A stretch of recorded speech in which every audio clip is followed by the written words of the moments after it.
guys are in town, come over here. If not, there's always next week.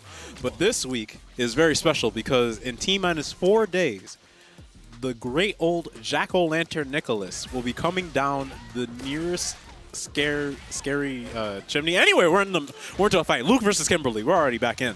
All right, so this is who versus who? I didn't bring my computer. This is Goon versus Light Ice.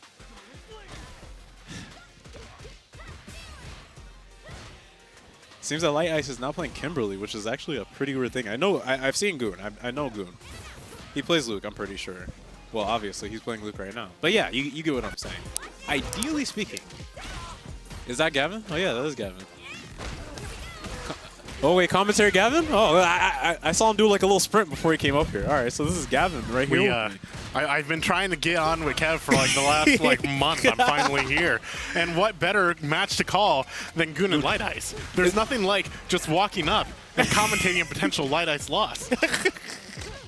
Oh, wait, hold on. How many times has Light Ice changed characters? Because I'm pretty sure last time I saw him, he wasn't playing Kimberly. So obviously the saga of Light Ice started with Manon, and then he had explored Kimberly, and then pivoted back to Cammy, and after our most recent trip to ECT, he's like, going back to Kimberly. Kimberly's better. I can't do the Cammy. So here he is with Kimberly, and down a match. So obviously we have some soul searching to do, but also Goon's really good. So it's all right. Speaking of ECT, how was it? It was pretty great. For people who weren't named Gavin, I had an all right tournament. Our resident TO Boom will be happy to hear that I am completely back on the Soul Calibur train. Really?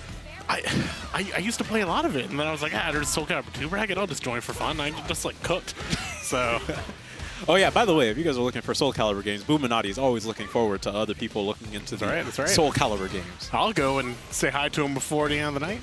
Oh yeah, that is also true. I think also, is this his first time back in like a month? Because I wasn't here for a couple weeks, but somebody was like, hey, Boom, you're back. I was like, wait, I came back at the same time Boom did? Boom was on a 1 month work trip of some sort.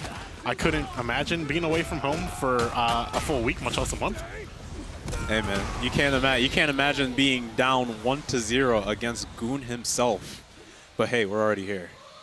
So, what's the history with Goon? I have not been keeping track with I've been keeping track of the area strong players. I've been keeping track of the people who only come to Xanadu. What do we know about Goon? Okay, so Goon, as far as I consider, is actually a weird one because he only comes out to Xanadu's. So I don't see him at the cave. I didn't see him at the DC tournament. I've only seen him at the monthly sometimes as Xanadu, but he's usually at Xanadu and he plays Luke. So that's as much as I know in terms of like top play. I mean, he's showing it right now with the stun on the Mice in the corner there. Kind of like methodically playing this round. Just like kind of marching up, just saying, I'm just gonna win. I'm just gonna. Dude, this is training mode. Throw, yeah. This is training mode. Goon is on match point. What is going on here?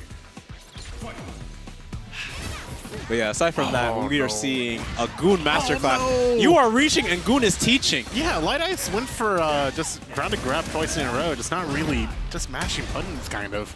Oh, man. Okay, well, that time the match worked out. When you're an anime player, that's all you can do. That's your defensive option. Spacing whiff punish, yeah. You try to block in a game, you lose. Light Ice trying for his life here to fight out. This is his winner's bracket life. That's probably going to end. Night for a Light Ice, for losers at least. All right, yeah, well, nothing like walking up and immediately watching Light Ice lose. That's what I came here to Xanadu for. I walked in the room, I said hi to Coma, yelled at him for not coming to East Coast Throwdown, and then walked over to you and I just wanted to watch Light Ice lose. So what you did a mini sprint when you saw all those Light Ice was on there. What better way to start your Thursday evening here at Xanadu? Xanadu 530, which is sponsored by Junk Food, if you haven't known. I did hear about that. So Junk Food is actually a pretty funny sponsor because, what was it, last monthly, which was like a few weeks ago, the winner got their own snack box micro. Yes. And the winner of that was UncleWreck. I don't know if he got his snack box micro, but congratulations. He also went to ECT. He also went to ECT? He also went to ECT. I don't think he made it through a few pools. I think he probably lost somewhere in top 48. I don't know the exact score. The same placement as Tao and... same placement as Tao. Yeah. I think Hamma went a tad bit further. Wait, what? Oh, I have to go. It's on you. I was about to say, me?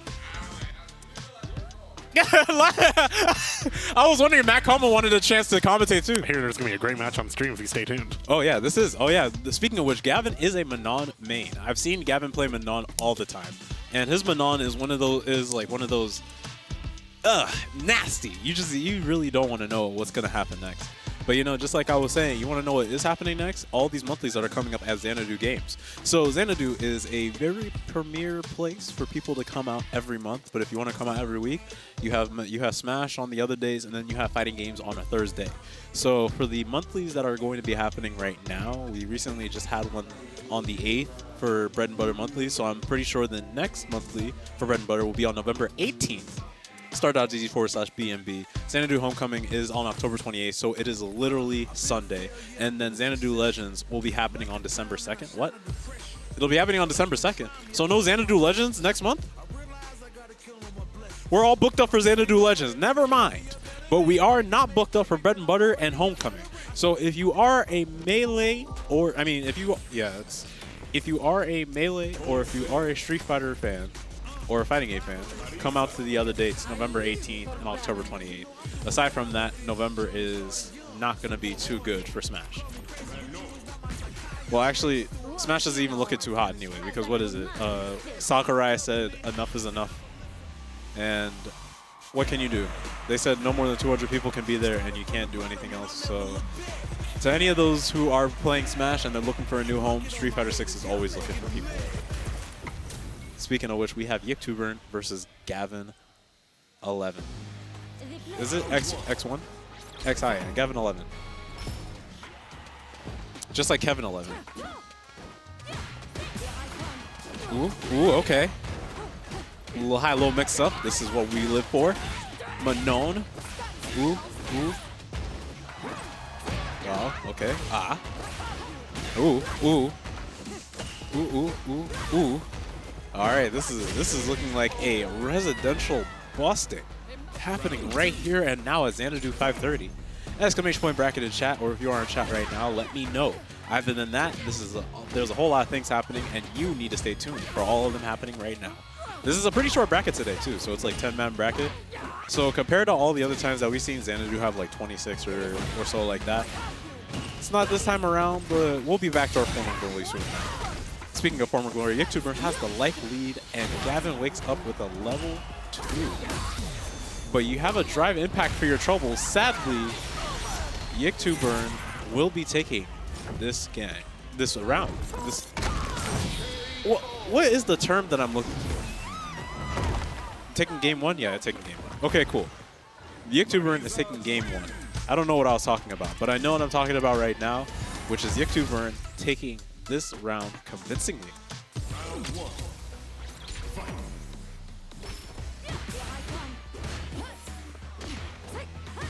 Ooh, okay. Okay, now we got a little bit more action going on. Gavin now has 2 medals, so surprisingly, Yiktubern made sure that Gavin was not getting any of those medals. But now it is looking like the same story as of game 1. Ooh! Look at this man go. Okay, drive impact for your trouble. Ooh. And down. Oh, okay. Nice. 4 medals on Gavin, so 1 touch changes everything. Drive impact, and it is night for Nevermind. It is night for Gavin. Match point. This is a best of 3. We aren't going to anywhere else yet, but stay tuned because we are going into winner semis, which will be a best of 5.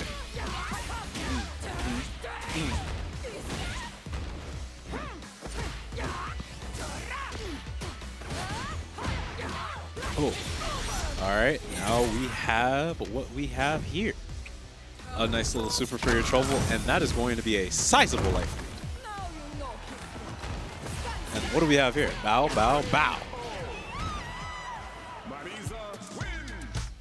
And just like that, we do not have anything. This was not safe for work. There were a whole lot of holes being opened, and sadly, it was none in Gavin's favor. But we have Yiktuber moving on to winner semis, and everybody else in attendance here will either have to fight for their lives in loser's bracket, or we move on to winner semis. Aside from that, I don't know who's playing up next, but what I do know is there's going to be also a... wait, hold on. Voice in my head. Are there any events happening that are hosted by VGBootCamp or Xanadu? Oh, you don't have a... All right, cool.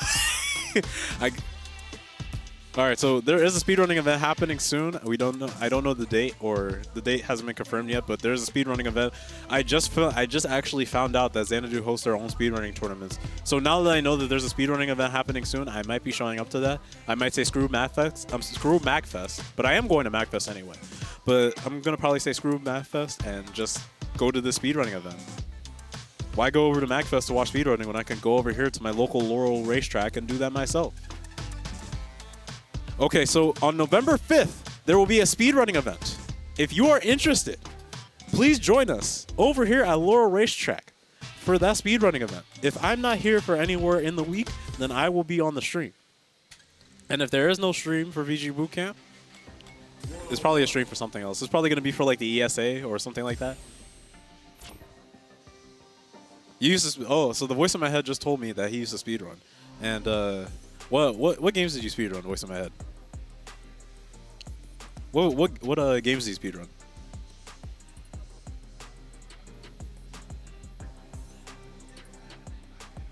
Oh no, I meant what did you used to speedrun?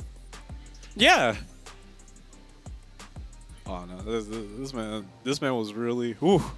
The Dark Souls speedrunners are actually pretty funny. I don't, because it already feels like that game was built for speedrunning. Sometimes.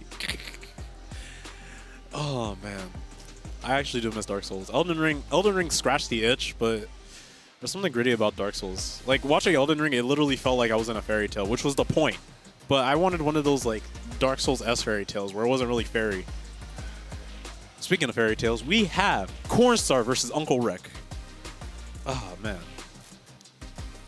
But yeah, speedrunning. Actually, I think I speedran one game. I can't remember it though. It was back when I was like a kid. Let's see. What I used to speedrun. I think I speedran Nights and the Days, that one game from Sega. You know, with the crazy purple girl that was fly through the air. Yeah, I don't know how to say it. I basically speedran that because it was supposed to be like the fastest speedrunning game, and I was interested in speedrunning, but not to a point where I wanted to study. Wait, hold on. Is Dixie Normous Cornstar? Did he have a name change?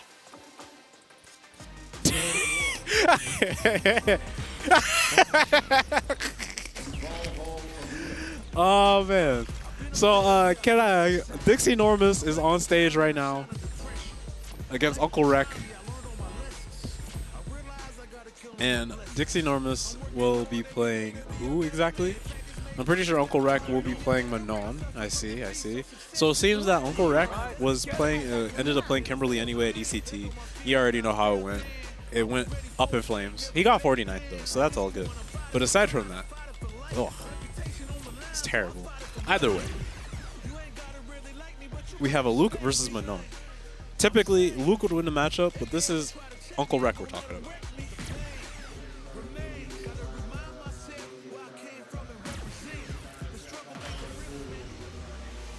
So yeah, let's see what we're gonna have right here.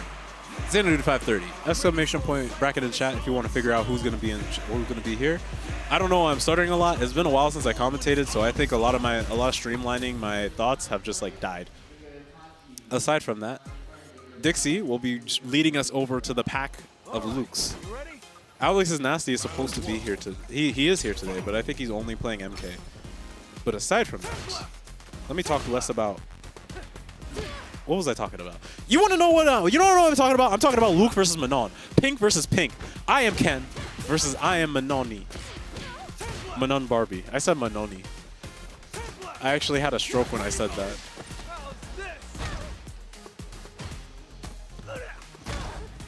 Ken is having enough right now, as you can see. Okay.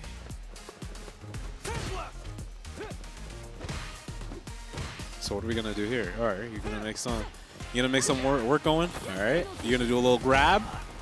I was gonna say, you better get those grabs in, because boy, it's gonna look scary in neutral. You need to make him scared. Oh. Dun dun dun dun dun dun the crush. Dun dun dun dun dun the crush. Wait, hold on. That's not my favorite part of the match. Never mind. Bow. And just like that, we got 5 medals. Hold on. Where did all those medals come from? He was at medal number 2 10 seconds ago. That is the power of Manon.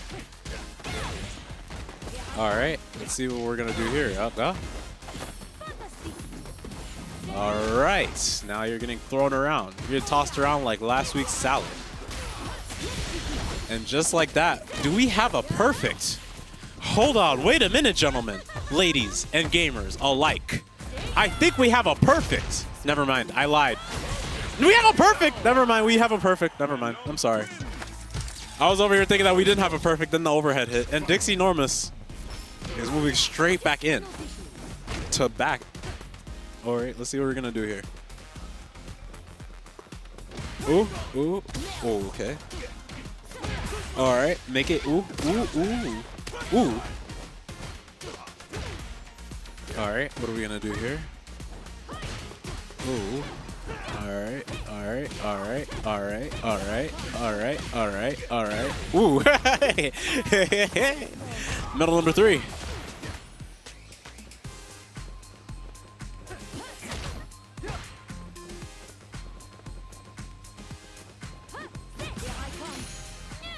Ooh. And this is match point for UncleWreck. Dixie, show me why you're enormous. Ooh, medal number 4. Congratulations to UncleWreck for winning the quarterfinals, moving on to semis. Bow, okay. Bow. Wow, you literally could throw him all day. He was not jumping. Oh, now he's jumping. Hold on. Wait a minute. Y'all thought I was finished? When I bought that Aston Martin, y'all thought it was rented? All right, now we playing footsies. All right, let's keep it going. Get a fireball in. Come on, throw a fireball. Come on.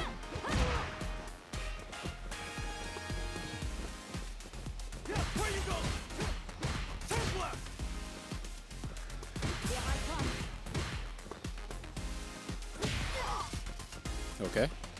There's a whole lot of footsies happening. I don't know what's going to go on here, except somebody getting burnt out. And suddenly the world turned black for UncleWreck. 30 seconds left on the clock. Both people sleeping on meter.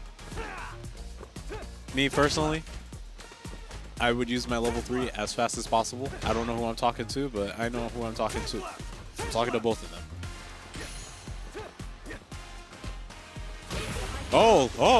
Oh.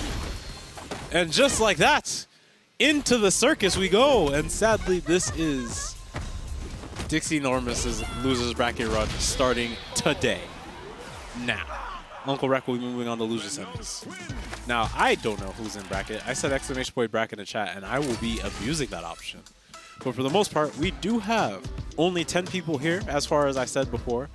And yeah, it's not too big of a crowd over here at Xanadu, but you know, sometimes we have a big pool, other times we don't. You know, it's the holiday season. Halloween is coming up. Thanksgiving is coming up. People are getting ready to decorate their house for whatever reason. Either it be spooky or festive or merry. It's decorations all galore. Speaking of decorations, we do have Hamma versus YouTuber, and that means we have a Ken versus a Marisa. I don't know how that's gonna go. All I know is whenever Hamma steps up, it's always a show. And whenever YouTuber shows up, it's always someone. Anyway, so as I was saying, what was I saying before?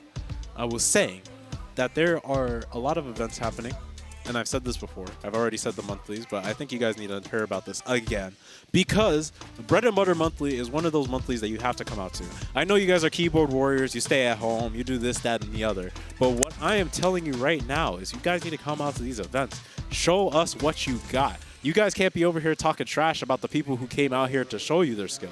You got to show up yourselves. And if you're wondering when Bread and Butter Monthly is going to be happening, it's going to be happening on... Is that... Hold on. Is that who I think it is?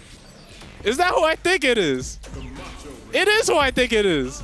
Mr. Tie-Dye himself. I haven't seen that man in a minute. Boy, we got, hold on.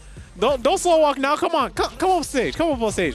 Hold on. Wait a minute. We have Mr. Rap Critic himself, the man with the plan and his own merch to boot. Xanadu couldn't stay away if I wanted to. Yo, what is this chicken head doing here, bro? What's going on? You wanna know what's crazy? Chicken. Yo.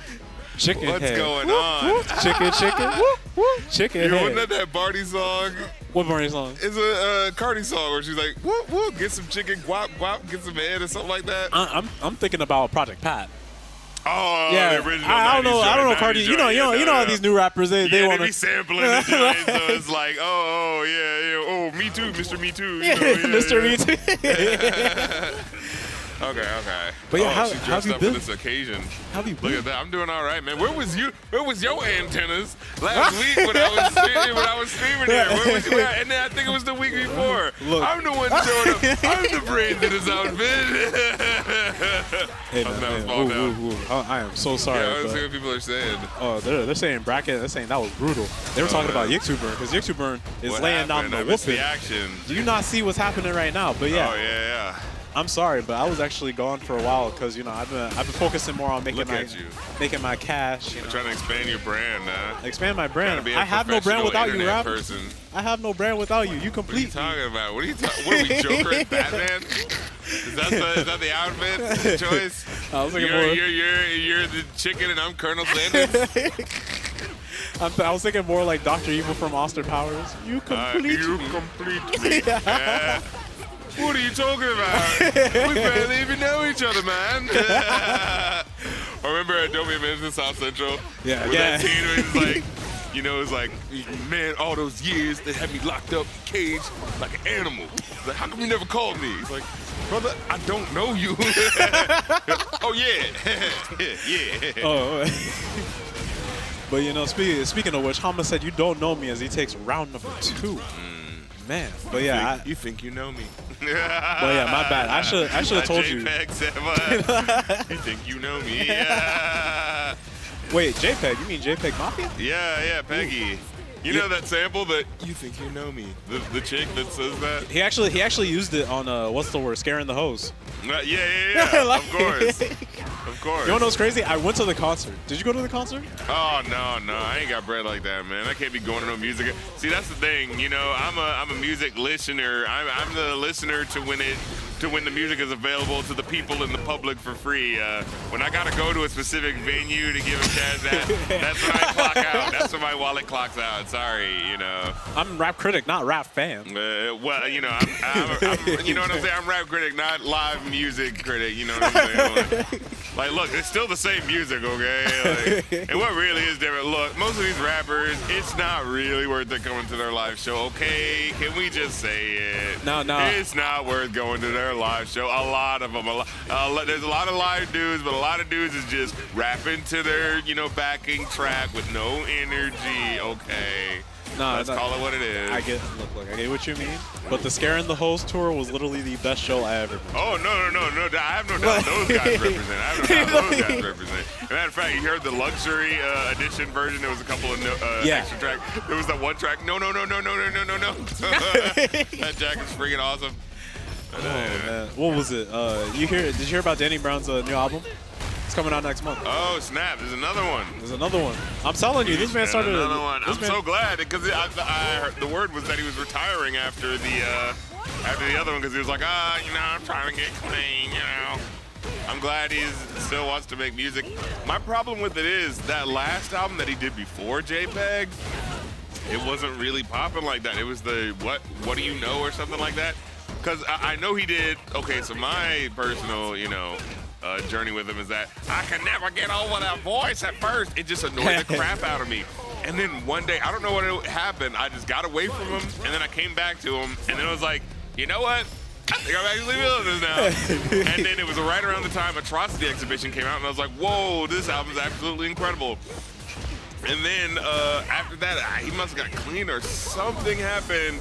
where he was just like, Oh, you know I what don't I'm really saying? wanna do that music. And it's like, huh? It's the album, you know what I'm saying, right? Yeah. When he got clean, yeah, I didn't like that album. And it either. sucks so bad because you don't want to be like, oh, you know, no junk, no soul. But like at the same time, it's just like, you gotta find some inspiration, man. It's like, you know what I mean? Like, if you gotta take your time off, take your time off. But you can't be coming with that, you know. But it was just kind of like, there was just nothing else that he was doing. It just kind of felt like, okay, here's an album that I have to do just because I have to do it.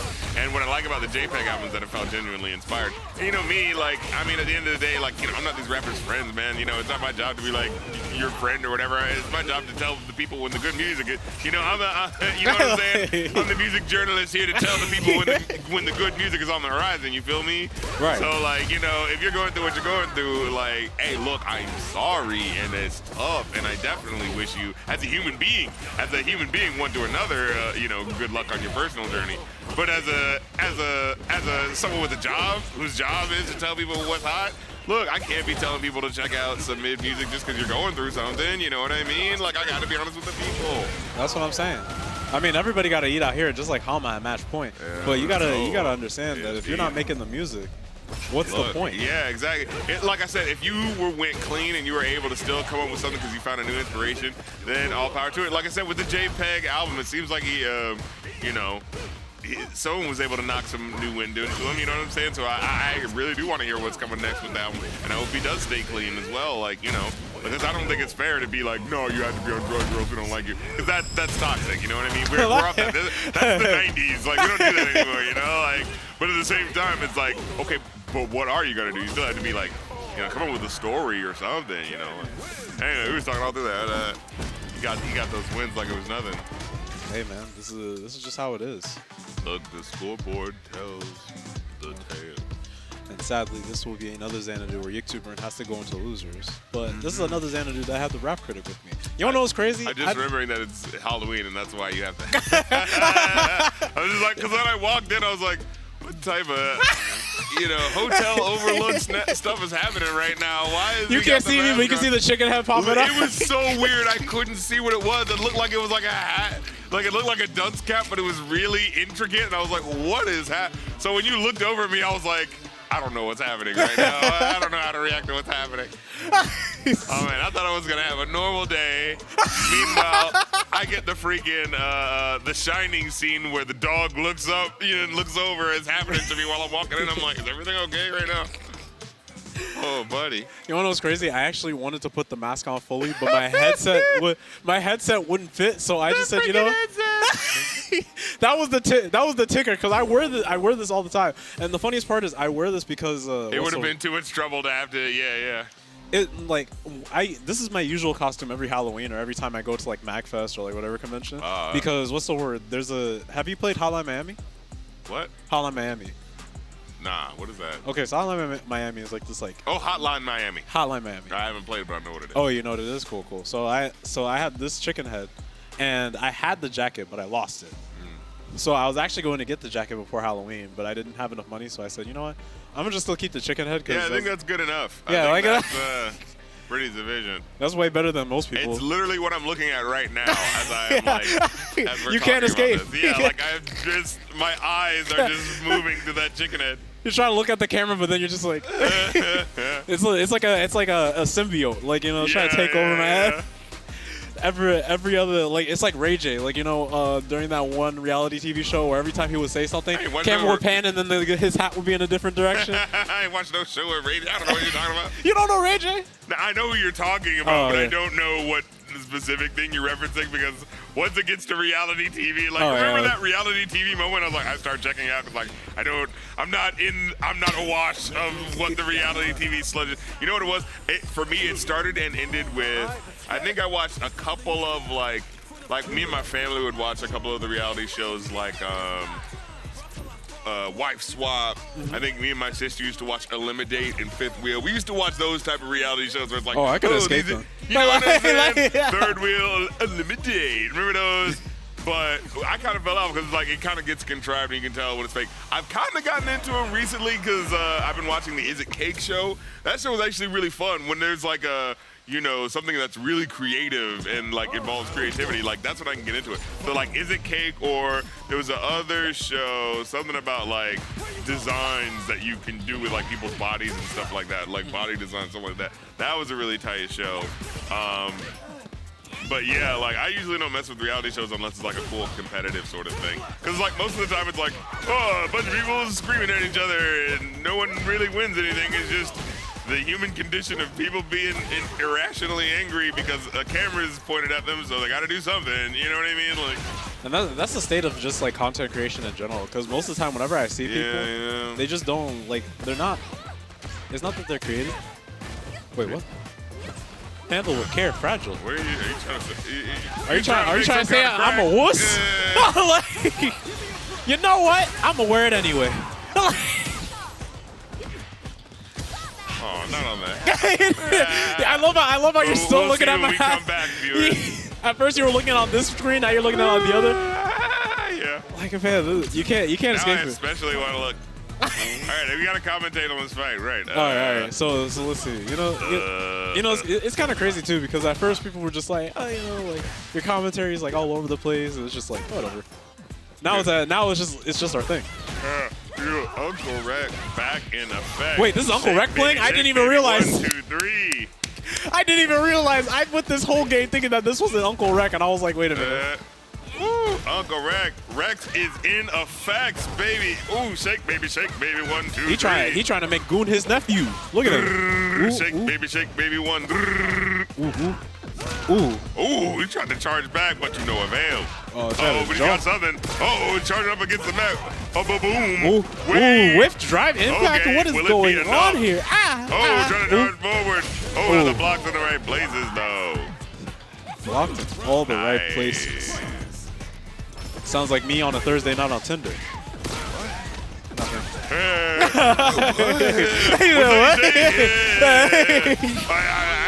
And just like that, Goon is gonna take the life lead over here. The face. Not in front of the kid. Stop! He's already dead. Face plant. And that is a perfect KO for your trouble. That is Goon with the news up in hand. UncleWreck might be going back to cousin Wreck. Disrespect. What? Because he can't be an uncle anymore to Goon. He has to be like a cousin. We're like, once removed. What is once removed or like twice removed? That sounds like means. You cut him off. Like, you know. No, it doesn't mean something. It's when you're like, when the grandmother has enough siblings so that when they have siblings, the one of the sibling relative to the other sibling would be, I don't know. That's the thing, is that like it really just sounds like you cut him off and then it's like, yeah, you're good vibes, don't worry. Once removed. Ooh, look at that drive impact in the corner. And I keep specifically saying it like that because there's the Boondocks episode where they do the, of course, TSA thing. And they're like, wait, we got to stop. It was the Soul Plane episode. That was right. It's like, we got to stop this guy. This Bin Laden cousin, something like that. And then the guy goes, what's removed? Nice. Ooh. There we go. Aerial. Okay, now we got 4 medals. Aerial. Like the Little Mermaid. Aureo. Isn't there, I think, Golden Wind, the JoJo Golden Wind, in Italian, I think the way you say it is... Aureo Vento? Yeah, Aureo Vento. Yeah. It's so funny, the Italian language and just how literal everything sounds, like air, wind, Aureo. Aureo. And I was like, this has got to be the most zesty title for a JoJo's I've ever read. And I've read a lot of them, like what is it? Phantom Blood. Oh yeah. Stardust Crusaders. Which one's your favorite? Let's see. Right now it's actually part 9, JoJo Lands. But before JoJo Lands, huh? It's what? JoJo Lands. So the new one. JoJo Lands hasn't been animated yet. Yeah, I was thinking about the anime. I think we actually talked about JoJo. B, all right? You're still on anime. Okay, so my favorite one is actually Stone Ocean. Oh, yeah, the latest one. I think it's really freaking good, man. Now, I will say I don't like the ending as much. You watched all the way to the end? Yeah, I watched all the way to the end. Doesn't make sense to me. Yeah, right. Okay, so it's not just me. Like, I was like, Because this man goes so fast that he We're moves now back in time. another universe, right? But Or then you something? ended up. But then he went so fast he made another universe and he ended up killing him. So therefore, the universe is now a different universe from said universe. But he had saved one of the discs from the recent universe, so that's what caused him to be able to do the final move. And that was from Weather Report. But my thing is like, but if they're, I mean, basically the people that we knew are dead. It doesn't matter. Like, I'm sorry to spoil it, but that really just threw me off. I was like, is what's happening what I think is happening? And the funniest part was the only survivor was Emporio, the guy in the baseball uniform. Yeah. You didn't even know. Like, the whole time I'm just trying to keep up, but I'm like, I understand. But the world is basically the same, so it doesn't matter. Like, what did you just do, Joe? And then now, like, what is it? JoJo's actually moves on to a new timeline, but then they went back to the old timeline again, and then they're in the old timeline now. So the new timeline doesn't make sense anymore. Yeah. Spoiler alert. I'm sorry. That's the one. But But I'm sorry. It just threw me off so much that just the fact that I have just been able to find someone to talk about it with was really just good for my soul. Like, I needed this just to be like the catharsis of, okay, you saw it too, right? Like, I'm not crazy. Like, that didn't feel right. So I will say I think it's the best plotted adventure. But Yeah. I will say, for best resolution, the one where the guy is like forced to like repeat a thing like over and over again. Which one was that one? let's see. I think that was Golden Wind. Golden Wind, I think, is the best. Because one. what was it? That was when Requiem for Giorno Stan. Yeah, and I think it has the best looking style. Like it has no, the that most. You know what I'm saying? That's flex. That's a flex. He looks like he got his stand design. Yeah, Like- you know what I mean? And no, I mean like the world. Like when every time you come into the world and you see like, you know, the clouds and stuff like that, it has a really cool. I'm pretty sure they're going back to like a 90s anime look, but like the way it's so stylized is really cool. As well as I think it has the best theme song, you know. What is it? Look. And no. Golden Wind. No, isn't that the one where the 1999 is your summer? Is your summer? You know, let the force of love take you higher. Na na na da da da da da da da da. Wait, I think that. 1999. Fighting Gold. Is that it? Fighting Gold. No, it was the 1999 busy summer. Busy summer. I'm such a terrible JoJo's fan. I know who like. break down. Break down. Actually, I think you're referencing Part 4. Huh? I think you're referencing Part 4 because Part 4 took place in 1990s. Wait. Which is Part 4 is the one with Josuke, the guy with the pompadour. I messing it up. Golden Wind is the one where they're in Italy. The one where in the God dang middle, it, I yeah. messed it up. And that's in 2005. Okay, so like I think that one's cool and it definitely looks good and it's really like fun and everything like that. Oh no! Now I know you are actually talking about Part 4 because when they go into that world, I understand what clouds you're talking about. Yeah, Which is so now you get Yeah, what I was right? talking about. I messed it up. I messed up. So Golden Wind is the one. What was the one that I was thinking of? the one you're thinking about is Part 4, which is the school one with the I forget the name of it. It's Diamonds Unbreakable. Yeah. Diamonds Unbreakable is the one where it's like in 1990s and you have to go find a serial killer who has a hand fetish. And doesn't it have the arrow though that like Yeah. that And gives that- the stand powers? And if I last remember, the arrow's controlled by the serial killer's father because the arrow now roams through the sky now. Dang, that was a really good. But the one where the world keeps happening again and again to that guy, that's Golden Wind, though. Yeah, the one that. But I like the style of the other one. Dang, it's really hard. Because we were talking about the actual world. Because Dio, what's the world? That's Part 3. When Dio goes into the world, there's no clouds. It's just straight up. Yeah, and Time it's stop. so brilliant the way that they resolved it. And you know when like it's so good where you're just like, how did they do that? Actually made sense. Okay. Like, so that's why like I think that one, that's the Golden Wind one. Yeah, the Golden Wind one that it resolves like that. I think that one the writing for that one ended so well that I was like, oh, I can't wait to see what the heck are they gonna do next. So that when it gets to Stone Ocean and it kind of like ended in a way that I was like, huh? Like it threw me off. Although I will say, I really like the villain of Stone Ocean. Like I think he's my favorite villain. The priest who's got like he's got the best motivation of all the villains. Emilio's just straight evil. Everybody else is just like but it's like he will make it to heaven no matter what, you know. Like, and his evil feels like it's justified because he isn't really a priest at the end of the day. He just looks up to a bisexual vampire. And did he win? Because the new universe happened, right? He technically won, and then he lost to Emporio, who had Weather Report Stan. Because Weather Report Stan is supposed to be a counter towards Poochie Stan. Which is in that it does what? So basically, what was it? So the Awakened form can basically it's still Weather Report. It's just that now the anomaly is it's a rainbow. So there's a rainbow that goes ahead, and if you look at the rainbow or if you touch the rainbow, you turn into a snail. Or wasn't it supposed to be something about like if the time goes forward, but weather is still attached to this certain time, so something didn't happen in it? I'm pretty sure weather's not affected by time in that sense. That's what Araki tries to do, where it's like there are counters to counters, but those counters are actually really creative. Yeah. But in that moment, it felt like a. Yeah. What's Oh my God, I've been watching Courage the Cowardly Dog lately. And I've been feeling it so much. Those moments where they happen when he goes, what's and they happen way more than you think. It happens at least like once an episode. So I was thinking like, so is it like Johnny Test with the whip cracking? Huh? Is it like Johnny Test with the whip cracking? Where you hear? Oh, you never watched Johnny Test? I actually watched that. I tuned out of a lot of I feel like I tuned out of like mainstream cartoon stuff. There's like You're missing out on Camp Lazlo, bro. That, like freaking.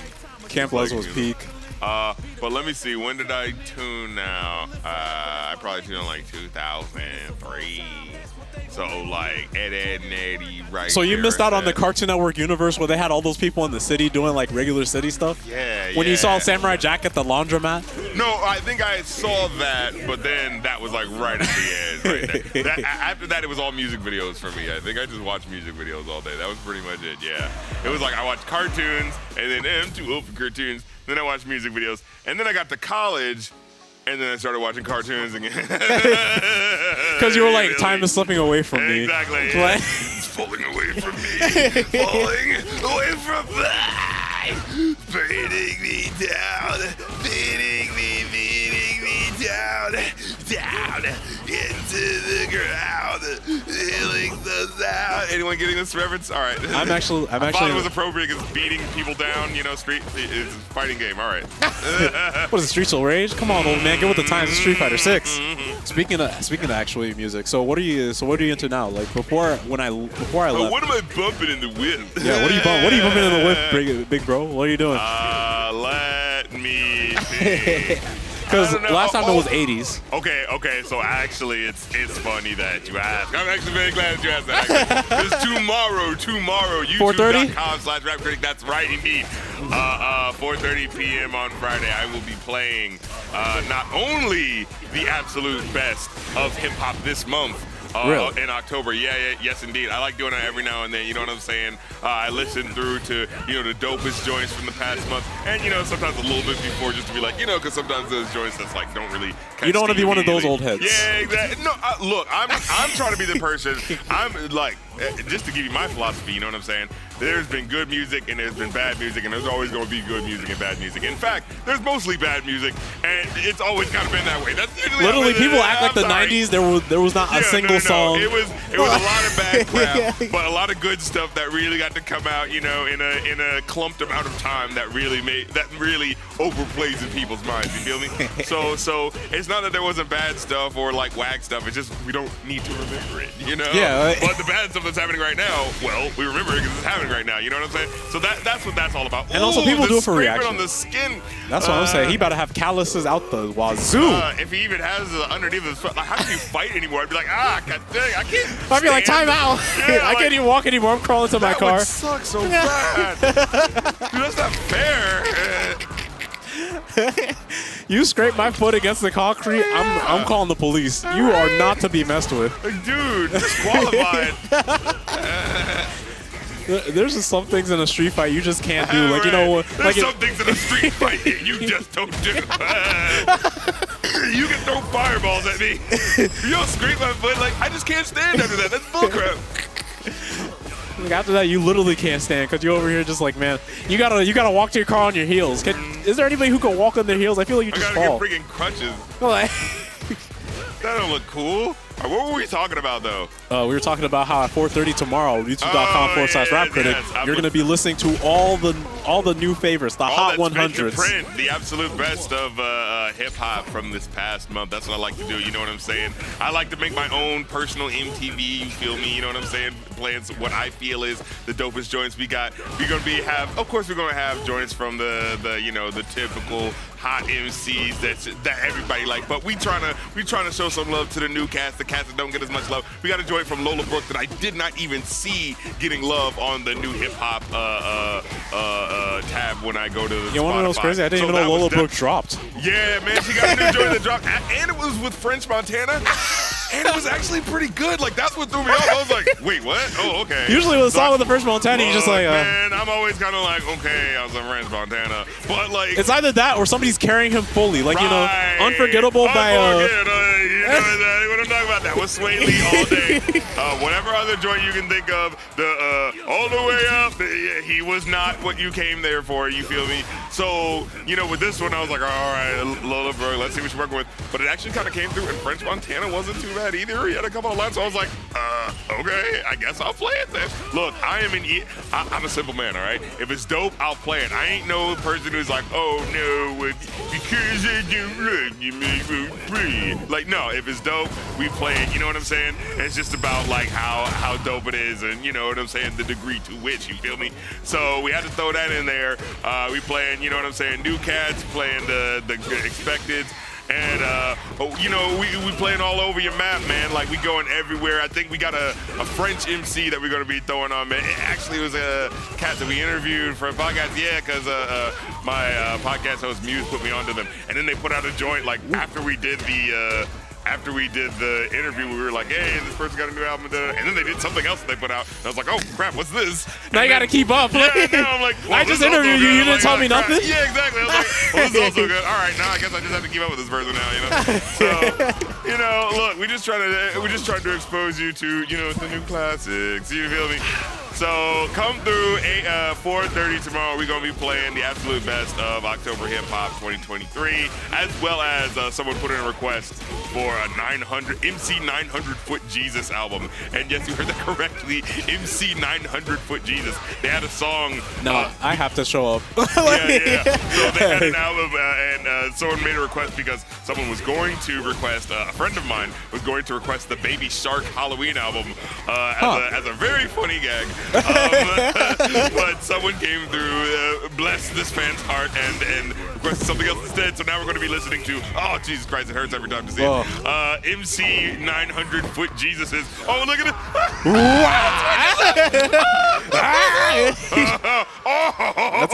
That is a very... Coming at you like Bullet Bill. Here comes the boom. Yo, here comes the ready or not. Like P.O.D. Here comes the boom. Yo. Oh, that's actually one of my favorite supers in the game, outside of the Kens. Oh my God. He said, I feel so alive, very, very first time, and I think I can fly. When he was coming at him like that, he said, I think I can fly.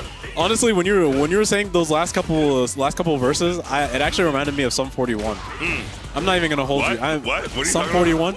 You remember the band from like 2000? Yeah, but why is Sum 41? Because Sum 41 has that sort of like the way that they write their songs back in the early days. It sounds just like that, where it's kind of like that long-winded saying of like. You mean like my ad, where they sounded vaguely British? And they were American. Yeah. Yeah, fakes, phonies. No, But they didn't drop a single beat during the era of like 2000 to like 2006. Didn't they have a new single recently, Sum 41? Yeah, they did actually. Yeah, I just didn't listen to it. Hey, yo, let me tell you look, just to give you the no, it's just reality. And RC's mine. I heard this new Sum 41 single, and I did not know it was this new Sum 41 single. I was turned on the radio, and I was like, hey, let's hear what's on the radio. You know, I like rolling those dice every now and then, you know. So I'm listening to the song. I'm like, okay, I'm hearing some guitarage. Okay, it sounds like a rock song. It feels like a modern song, but it's really not interesting at all. What is this? And then I look down, and I see Sum 41. I'm like, you've gotta be kidding me.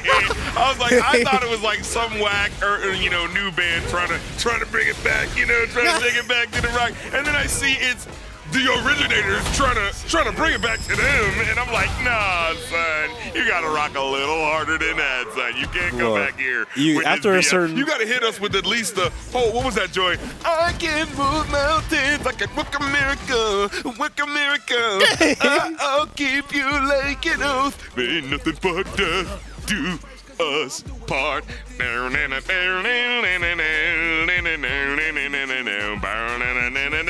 She wants to dance like my baby. What the heck was the name of the band that did that song? Fall Out Boy? Whoever it was, when they came back. When they came back with that one, it was like, what was happening? They came out of nowhere. Yeah, I was like, excuse me, what are you doing? Oh, wait, rock bands are sampling like 60s, 60s theme songs now? Are we doing that now? Oh, okay, that's how you come back. When Blink-182 came with this, why don't we rock like we used to 20 years ago? I'm like, yeah, lady, keep that. Look, that's 20 years ago. That's 20 years ago. That's the thing, though, is that like whenever, that's the kind of sad thing when you look at your favorite band from like the old days, and then you try to you see they try to take it back. It's over. Like let it go. Or like here's the thing: you either become the legacy act on some Rolling Stones. Well, actually, Rolling Stones be trying to put out new albums. Like people trying to hear that too. But they still put out albums. I just only know about the magazine. I saw Beavis. That was what we were talking about in the first place. There was a Beavis and Butthead clip. Oh, you see how he charged out? He got tired. There was a Beavis and Butthead clip where we're showing like, there's a new music video from the Rolling Stones. They still do stuff, I guess. And I was like, what? Like the Rolling Stones? Who is trying to, in 1997, hear like, hey, one of those guys, like, you know what? But here's my thing. If you got a new sound and you're doing something fun and creative, I'm with it. I'm listening to these songs, and they still sound like they're imitating the black blues musicians from 40 years ago. I'm like, okay, well, if you haven't done anything new, and you're still imitating the black guys from 40 years ago, why does anyone need to listen to you? Why didn't we just give the only money people who are going to get it are the musicians? people who were listening to you in the first place. Yeah, it's just so whack. It's just like, if you're going to, like, you know who's the gold standard? David Bowie. This man, we for the Going Off podcast, we basically been on a whole season run of because someone's been requesting his albums, and let me tell you, he started with the last album that he did, the Black Star album, where he was like, oh yeah, I was inspired by sort of hip hop that was going on at the time, so I kind of wanted to make. Talib Kweli and yes.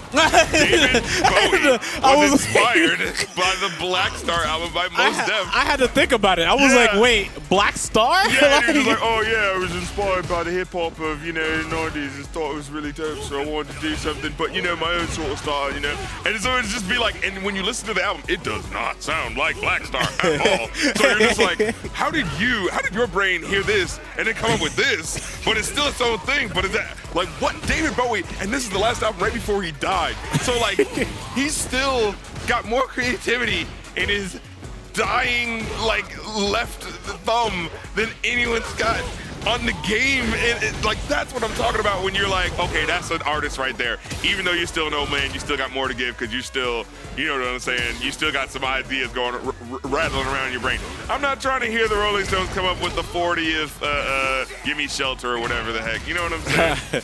First of all, come with something new. You know what I'm saying? First of all, everybody wants Shelter. You're really not hitting an audience. No. But every time I see it.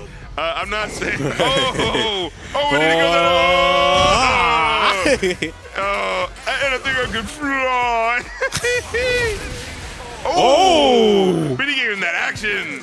Hamma is now in grand finals. Looky here. Look, I don't know why they're playing in the midst of us talking about David Bowie, but anyway. What were we talking about? Something about David. Basically, I mean, David look, Bowie being more creative than anybody else we've ever seen in the past 20 years. Look, you either play the hits and you do your concerts where you're going to play your same song, or you come up with something new. When Jay-Z did the 444, I think that was the biggest respect that any like aging artist could have done. I thought that was dope. When he did that Magna Carta Holy Grail, later for that. Everyone flexes by talking about having a Rolls Royce and cars, so I'm gonna flex by having a more expensive thing, paintings. But yeah, but unfortunately, nobody cares about paintings. And if you don't care about those paintings, which we clearly could tell you didn't, you just care about the value of those paintings, then like, why are we caring about listening what you're doing? It was stupid, right? That Magna Carta Holy Grail was dumb. Basta così. We don't need it. 444, vulnerability. Grown man actually being grown man rap. We're with it. People respected it. You know what I'm saying? I think I remember when it dropped, people were like playing the whole album on the radio or something like that. Because it was like, do you know anybody else? Cool. Yeah. This is the thing. Is like people in the mainstream have so much potential to do so much with music and challenge it, and they don't because they're a bunch of scared copycats who just follow the leader. That's what I'm saying. Speak the truth, rap critic. That's why we have. That's why you have 200K on YouTube. 250, okay, 250, okay. Last time I said 150, and then it was 200. Next time you got 50K out of there. He's bagged on my name, but he's bagged on my number. Okay. No, but for real. What the heck was I even talking about? You're talking about how Jay-Z basically aged as an artist. Now the funniest part was during that time in the 2010s when he would reference not only just trying to be a rapper, but he was referencing all these memes like Damn Daniel, like Miley Cyrus. That's when it was whack, and it's like stop trying to be the man and just be the man. You know what I'm saying? You already know you're on top. Yeah. Just don't be at the bottom trying to rap. What was whack about it too is he would be doing that like, we grown man over here, we ain't doing that kid thing, and he would just keep referencing those kid things like, so it'd be like, hello fellow kids, except what's the no point? Fellow kids, I'm actually a hater on you fellow kids, you know, but because I'm pointing out, that's what makes you cooler, you see. But he didn't do it right. He did it in a way that was so flop sweaty where you could tell it was just like, that line wasn't that clever, but you really thought it was clever. You really thought you was doing something. You know what I mean? Because it would be like, y'all kids putting up money phones to your ear, or something like. It was something where it was just like okay. It was something where it was like, y'all. That's what it was. It was awful. It was like, y'all, prepare yourselves for this one because this was a bad one. He was like, y'all kids, I don't pop Molly. I rock Tom Ford. Y'all kids pop Molly. That's gotta be the most tone deaf thing. This is the hook of my song. I don't pop Molly. I rock clothing. Like, what is that? I don't do drugs. What does that do with anything? I wear clothing. Do people who do drugs not wear designer clothing? Like, what are you? You could have said I don't pop Molly. I pop Bel Air. I pop champagne. Yeah, like it could be anything. Yeah. He said Tom Ford. It could have been like a really rare French champagne. You know, like that kind of maybe sounds like Molly. You know, I don't pop Molly. I pop Mollier. You know, like that's clever. Wait, what's that? Oh, you don't know what that is? Oh, you would be, you plebeian. You know what I'm saying? That would be a clever line. But like, it was like, I don't pop Molly. I don't do that simple thing that's in the mainstream. I buy paintings, excuse me, or whatever the heck it was, Tom Ford. It was some sort of stupid poodle dog or whatever the heck it was. Now that's the reason why, like, even during that time when he had his verse on Drug Dealers Anonymous with Pusha T. Oh yeah. His best verses were when he was talking as if he didn't know anything about what you were talking about. But he had to ruin it by saying at the end, "Damn, Daniel. What happened when all those white vans pulled through?" I was like, all right, cool. You went the entire verse without referencing one thing. And then you decided to put that. All right, cool, whatever. Like, I'm still hip. I'm still hip with it. I'm hip. But obviously, you try to do all this hip stuff. It's not going to translate over to the audience that you want to have. It just has to be natural. Like, I really wish Andre 3000. You know how kings have to be reluctant kings if you want them to be good kings, right? Right. Andre 3000 should be in the position that Jay-Z is in. He should be like, you don't want to release albums, but for your brand you have to keep releasing albums. So this is what you're going to do. And then Andre 3000 makes what he needs to be making. That's going to be way more creative than what Jay-Z's doing. Because Jay-Z does not need to keep making the music that he's making. It's all kind of like, okay, we get it. Yeah, I remember people said, like, the 90s Jay-Z aspiring to be the hustler who's going to be the guy on top is way more interesting of a story than the guy who's on top and doing very well and nothing's ever going to threaten that reign. And it's like, all right, well, now I just don't care. You know, like, you've got to have that, oh, we could fall. It could happen. You know what I mean? Like, oh, it's like with Drake right now. So it's like people now, they see Drake, they're like, yeah, he's falling. People are bored with him. And he's trying to, like, spruce up some sort of drama. Wasn't there that thing recently where he's like, I'm going to get mad at irrelevant-ass Joe Budden to try to make it, you know? It's like, dude, Joel's been talking about the same thing for years with Drake. And I had these moments where, like, it happened with Eminem. It happened with Nicki Minaj. It's happening with Drake, where it's like, why do you care about these irrelevant other, like, older, like, rappers? Like, why do you care? Eminem, he cared about Insane Clown Posse, even though they were not irrelevant compared to him. Nicki Minaj, she cared about Lil' Kim, even though she was not in any way going to threaten her. It's just she hasn't been relevant since Biggie died. Yeah, it's just like, it's either like an ego thing, or I think, you know, it's like, when they diss him, it hurts. Yeah, because you know, because they're so inspired by them that it's like, oh, but this guy's going out. He's like, but I was supposed to prove that I was good to that guy, and I couldn't. So now I got to take it out on it. You know what I mean? Like, that's what I feel like. Look, man, there's only one place at the top. Everybody else is at the bottom. Yeah. Well, like, what are you, Ricky Bobby? It's like, if you're not number one, you're number. If you ain't first, you're last. And then his dad have to come in at the end. He's like, what are you talking about? There's plenty of places between first and last. There's second, there's third. Man. It's fine. Look, man, Talladega Nights taught me a lot of things about life. Save me, Jesus. Save me, pagan God. Save me, Zeus. Save me, Buddha. Oh, man. They really need to bring back that genre of movie. That really was the best Will Ferrell. That was the best distilled Will Ferrell, because it was the over-the-top character who then gets humbled and kind of has the comeback, but it doesn't necessarily go the way he wants. Like, I feel like that was done the best way. I feel like everyone loves, you know, Ron Burgundy, but I'm not going to lie, it's good. It's good. I'm not going to act like it's not funny. But to me, Talladega Nights, Talladega Nights was the apex of what Will Ferrell was capable of, because I think it really, like, it didn't allow him too much wiggle room to be too silly. I feel like the most you got of him being too ridiculously silly was the when he thought he was on fire and running around naked. You're not on fire, Ricky Bobby. Yeah, I'm on fire. That's a good concentrated Dixie Normous. Oh yeah, Dixie Normous is actually Cornstar, but he changed his name. I was looking at the thing. I was like, wait, Cornstar's here, but his name is Dixie Normous. I'm looking for a man to hug and kiss. Is there a man to hug and kiss around here? Oh man. But you see, this is what we need at Xanadu. We don't need formalities like Goon. We need Dixie Normous. Yeah. Oh, that's what I was talking about with the Beavis and Butthead thing. So, like I said, my own personal MTV tomorrow, 4:30. Be there or be, you know, somewhere else. I don't judge, you know. I was gonna say it's online, so you kind of have to be there. Yeah, I mean, you can see it afterwards. Like, that's the thing, you know. The bot is up. But anyway, what was I saying? Before I was so rudely interrupted by myself. Oh, I thought it was me. I was gonna say my bad.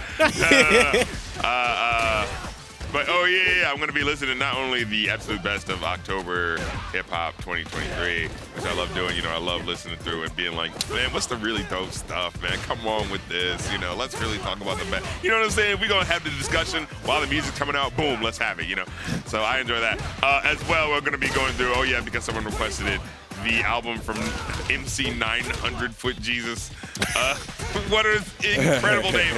And the reason why I remember it is because Beavis and Butthead, they did a segment where like they were playing the If I Had a Brain song from that album. So, and during that whole segment, Beavis just sings along to that to the melody of the boom, boom, boom, boom, boom, boom, boom.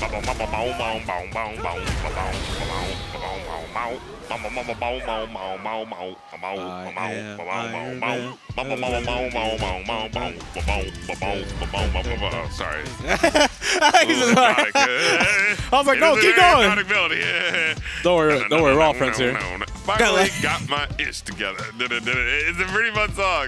So I'm interested in hearing, like, this is what I really enjoy about my job. Like, hearing the one song that I know from an artist and then having that moment where I look at the list and be like, oh, someone's requesting an album of that. Well, let's see how this goes. Like, I love that so much about my job. Like, I'm just gunning right now because I just appreciate that you guys, you tolerate me. You really tolerate me. You complete me. No, but like you guys, like, I mean, whoever's out there who pays for it, there happens to be enough goodwill out there in the world where someone wants to pay me for my opinion, and I appreciate the crap out of it.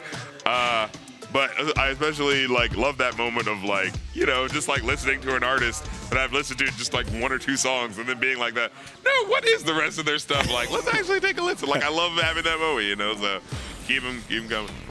So we're going to find out what that MC 900 Foot Jesus album sounds like beyond If I Had a Brain.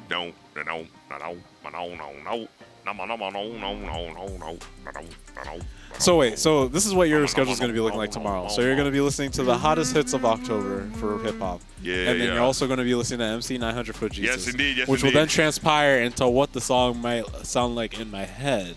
Yeah, maybe. Yeah, there's a whole lot of stuff happening. Be there or be square, 4:30, youtube.com/. Act like you want it. Be there if you want to act like you want it. I'm gonna watch one more match and I'm gonna get up out of y'all. You're gonna get up out of here? I thought you were gonna stay here for the whole thing. Usually you'd be out by 9. Nah, bro. I gotta at least play some video game-age and then get up out of here. You feel Oh me? wait, speaking of video games, did you get Spider-Man 2? No, I did not. No, I did not. So, you see, I was referencing that Boondocks episode where it was like, where Stink Meaner is like driving the car and he almost wrecks into someone, and Granddad's like, "What are you, blind?" He says, "Yes, I am." So, it's like he just admitted to being blind after driving a car and just said, "So, wait, you're blind." I was gonna say, I thought he was always blind because you couldn't see his eyes. No, I think he slowly went blind because of the hatred that he had for all of humanity. Yeah, it's like slowly started happening over time. It's like a cancerous thing developed in his eyes or something like that. But because he enjoyed hating people, because remember he went to the doctor's office and the first thing he said was, "At least I ain't gotta look at your ugly ass no more." Oh man, the Boon, like honestly to me, the Boondock, everybody says it, but Boondocks is like a pearl of like we didn't deserve what the Boondocks was for the 3 seasons that we got. I don't know how we got 3 seasons for an incredible show. And then an awful 4th season, almost as if to like pay penance for getting such good television for so long. When they realized that like we had 3 seasons of getting away with stuff and people are getting angry. Yeah. So I'm legitimately trying to like inspire my fans to get me to do the Boondocks TV show for my podcast, because like watching it on the podcast? Yeah, episode for episode, because like I really would like to go through and really talk about like how that stuff is like, how those conversations have kind of developed over time. But you know, I've got so much other crap that I'm doing that I'm like, I would want to make it a goal where I'd be like, okay, if I'm going to do it, I want it to be like a, you know, specialty thing or something. I was gonna say, when that happens, either I'll be in the chat, or if I just so happen to be graced by Rap Critic himself, I want to be a part of it. Oh yeah, get with the action. Wow, you already sound like you're real tired. You're just like, yeah, I mean, like the enthusiasms. That which gives me pleasure. Wait, what are you referencing? Because I know that voice. I don't remember. I know it's some mafia movie from the 90s, but I remember a lot of 90s comedies referenced it. I was going to say, 90s mafia movies, like literally you could look at anything Robert De Niro made, and that's already it. Yeah, pretty much. But it's one part, and I can't remember who does it. It feels like it's a, you know, the guy who always had, the guy from Home Alone, had the high voice like this. Oh, yeah. They already sounded like they were a slapstick duo before they even tried to rob the kid. But he's. I remember he's holding a baseball bat and he's kind of like he's in a meeting and he's kind of like thumping it on his hand like this and he's going enthusiasms, that which gives me pleasure, like cause pain to my enemies or something like that. I think, and I remember not only it was in Living Color they did a joke on that where Keenan and Ivory Wayne did that, and then there was also. What was it? In the Spider-Man game, Spider-Man 2 Inter Electro, there was a scene where the metal-headed dude, he's like in a... MF Doom? No. But this guy who's got like a dome on his head and he like runs into you in the level. It's like somewhere in the Juggernaut. building. No, it's not a Juggernaut. He's like a Mafia Don, but he just has like a metal head. And there's a part in the scene, in the intro, where he's like banging a bat on his hand and he does the exact same thing. Enthusiasms. I'm trying to look it up now. That in which gives me pleasure. But your voice sounded more like, what was it? Homer's friend from The Simpsons. Lenny. It sounded more like Lenny. Hey, look at, he's already starting up. Oh, my eye. And then Carl, his friend, the black dude. Yeah, they just kind of chose two different contrasted voices. Yeah, one that's deep and one that's kind of high. I think they might be gay for each other, but it's cool. Speaking of voices, what was it? I just found out regular show had like one person doing like 60 voices. Yeah, that'd be like that on somebody. Okay, what? The Untouchables? Oh, it was Robert De Niro.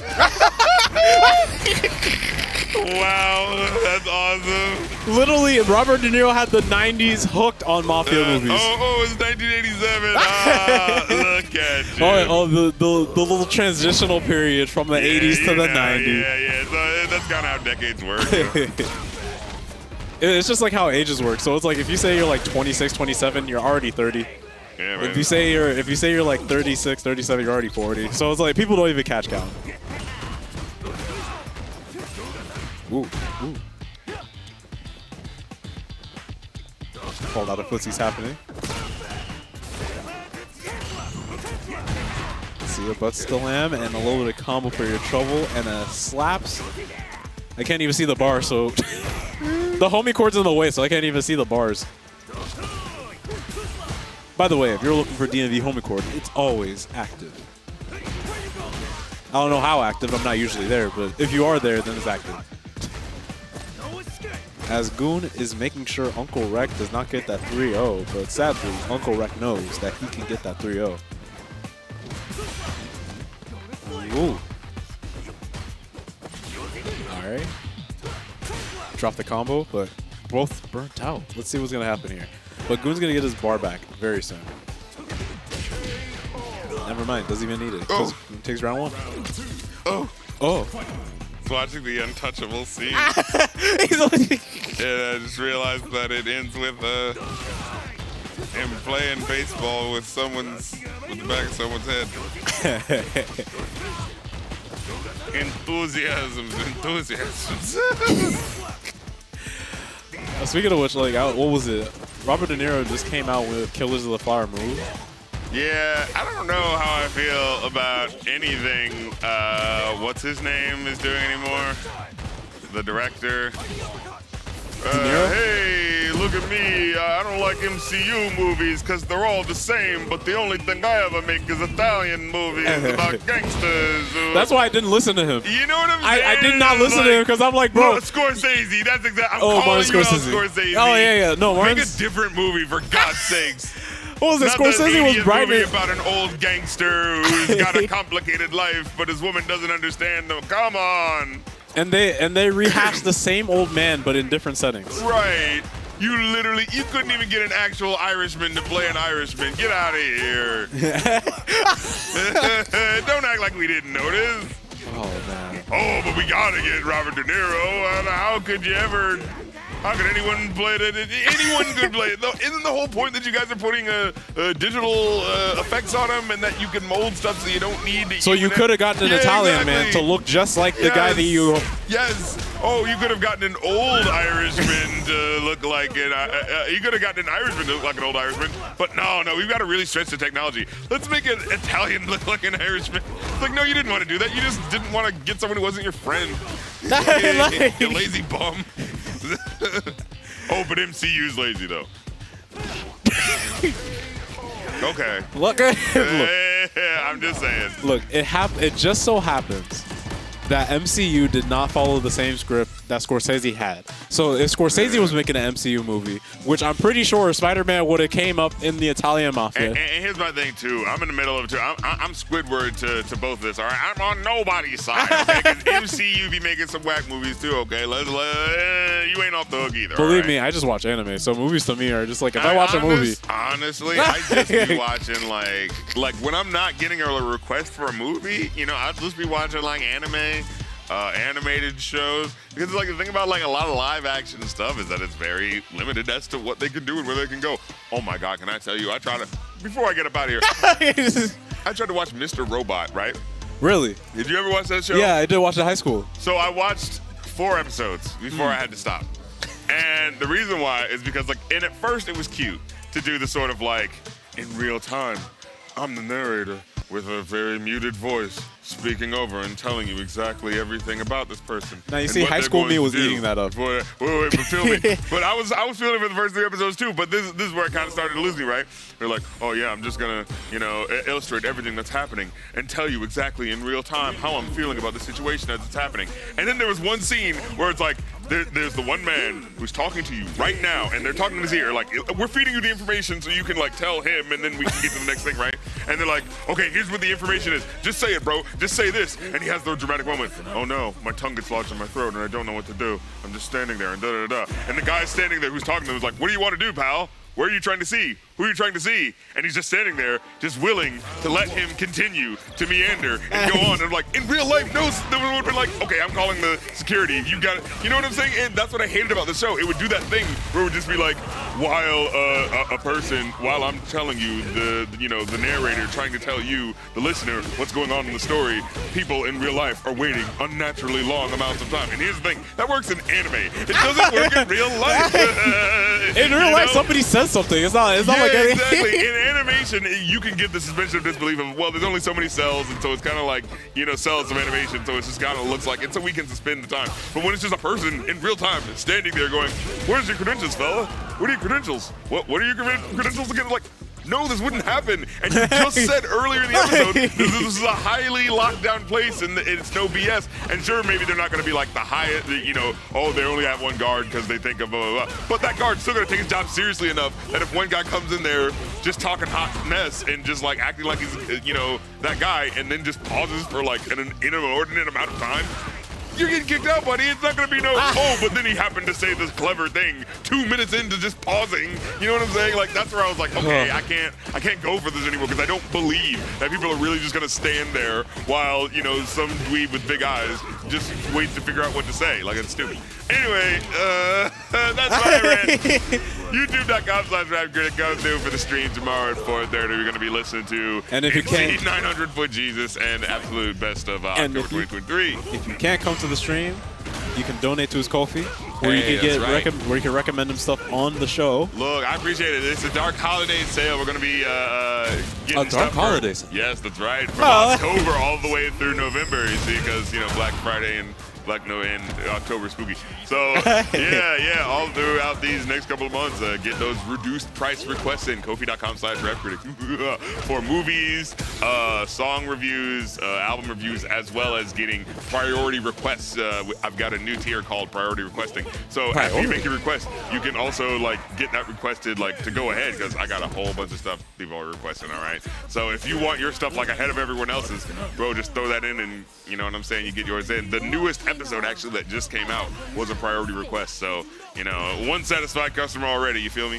But anyway, I'm gonna get about it, y'all. I'm gonna catch y'all later. All right. All right, peace out, y'all. Next time I'll try to come out here more often, but next time you'll see me in a couple weeks from now. All right, so just before Thanksgiving. You're actually gonna be what? Are you visiting family? So week after next. Oh, you're gonna be out for a while. All right. Got you around rap. All right, but yeah, so that is the end of Rap Critic, but that isn't the end of Rap Critic because, you know, if you want to go see him, he already put down all his other stuff. But for right now, you're going to see Hamma versus UncleWreck. We've already seen this before, but we are probably going to be seeing it again. But this time without no E Honda, but with a Manon. And Hamma's just like, you know what? Regardless of whoever you play, I am still all up in that. And just like that, look at that. Ooh, ooh, ooh, ooh. You see, one of the funniest things about Hamma is that like when he sees that you're character switching, there's something in his brain that goes like, I won. So it's going to be real funny to see what happens. Oh, perfect parry. And that is a medal number 5 for your trouble. All right. Also, I had to take the chicken mask off. I'm not even going to hold you. It was getting quite spooky for my ears. It was feeling like I was getting cut all over. So yeah, look at that. Hamma already with a lead. And that's all you would need over here at Xanadu 530. One last time, exclamation point bracket in chat, even though we see this as finals. If you wanted to see if your favorite made it as far as they did before they died. And just like that, Hamma, the camera boy himself, the camera's always on him, so therefore he's going to show us something. And a DP that will not register will make a medal number 2 for UncleWreck. Drive impact.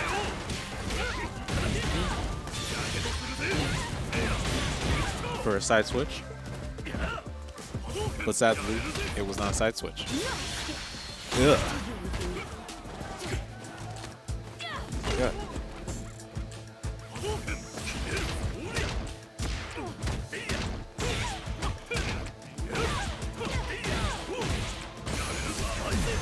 Oh, just got drive impact just in time to be punished. And that is like that. Hamma sitting on a 2-0. That is actually funny because I didn't even think he was at 2-0 yet. But you know, there's a whole lot of stuff that me and Rap were talking about today. Hope you guys were enjoying it. But it feels real good to be commentating again. I'm not even gonna hold you. What's the word? I am supposed to be commentating on Saturday for the cave. Supposed to. I don't know if somebody else will be taking my spot. And if you do, I appreciate you because we need more commentators here. We need more content creators here. We need more fighters over here. This is the community that we need to bring up over here. And I know a lot of people have a lot of dreams, and those dreams need to be met in the form of dance. UncleWreck will be taking that 2-1 in a convincing fashion as you get sent from the heavens all the way to hell. And the camera is only on UncleWreck. The cameraman did not want to show Hamma. He's just like, look, man, you lost. I'm not putting you on ever again. You winked at me. Oh, look at that. Cameraman put on Hamma. All right. Good things come to those who wait. And that drive rush was not in Hamma's favor. But Hamma drive rush into a grab. Into a grab again. Are you going to do it again? He could have grabbed again. That's funny. He really could have grabbed again. That's the funniest part. That grab was so ooh.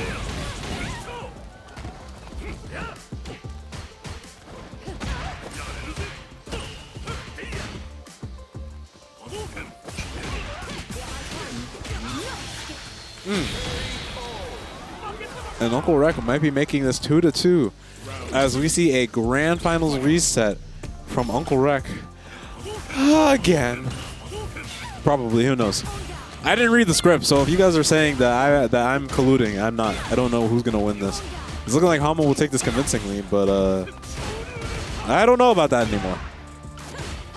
I don't know about anything anymore. How'd you drop that? Yo, cut the stream, cut the stream. We gotta go back to training mode because UncleWreck did not know how to combo.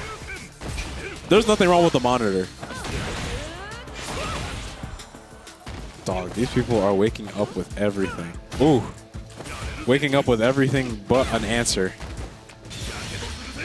Oh.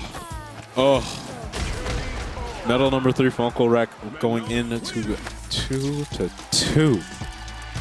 Hamma's now like, I wonder what I have to do here. That's the crazy thing about Hamma is that when Hamma gets going, he gets going. But if the other person gets going, then they get going. So momentum is a very heavy thing that Hamma talks about in most cases.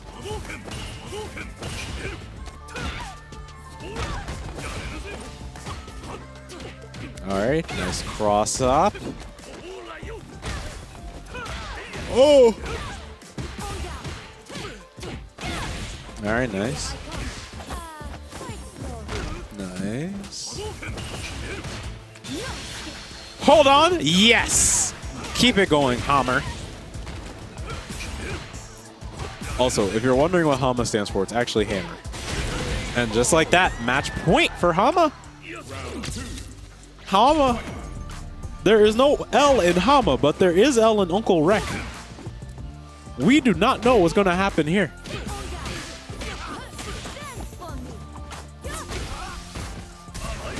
Ooh.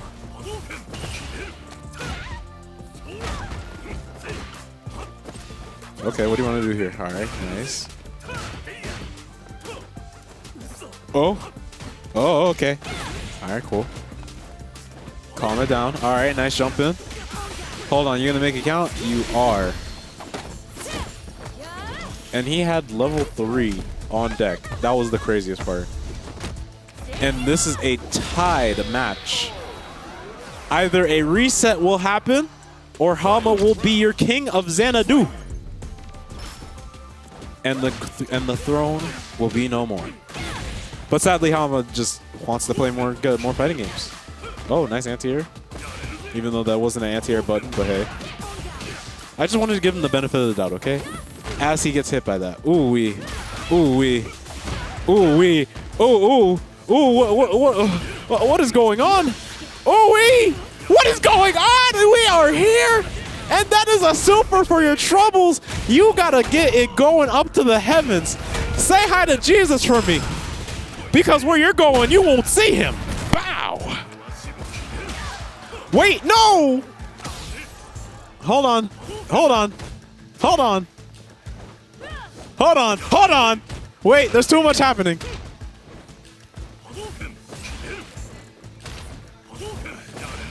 Ah!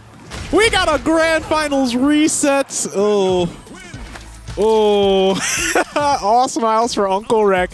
Do you see the look on his face? He's just like, wow. I'm not losing the Hamma today. Oh my gosh. Xanadu 530. This is it. Hamma had the chance to dethrone UncleWreck in his own house before the Cave Monthly, which is on Saturday. And you have got to be for real. This is going to be a Kimberly versus Ken. By the skin of UncleWreck's teeth, he realizes that one of two things. He can't win this. He can. But he's probably not going to win it in the way that he wants to. And if he does, that's going to be funny. Aside from that. Ooh, okay. Ooh, ooh, ooh, ooh. All right. All right. Training mode. he said, look, man, this is not real. Ooh, ooh.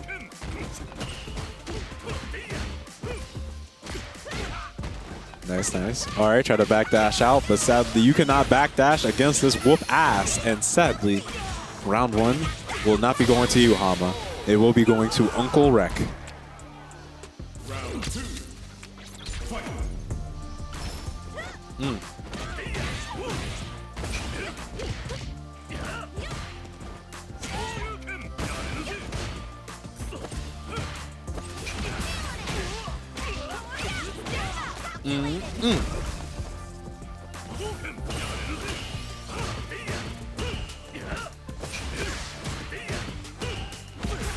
Okay, make it count.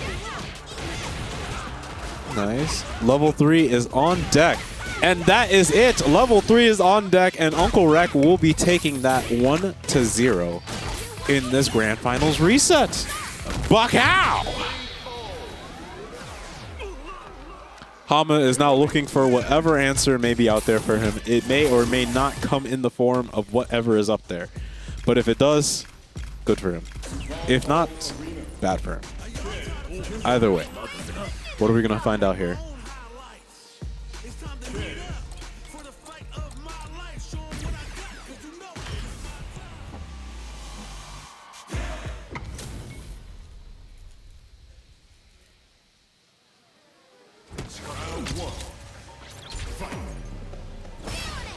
Ooh, okay.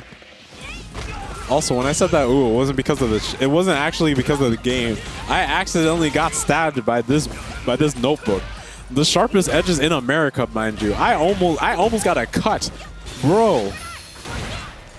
I think I'm bleeding. What? Ugh. No, that's just a piece of hair. I went and got a haircut today if you guys are interested. You're not? Yeah, I figured. Anyway, we're back to the games.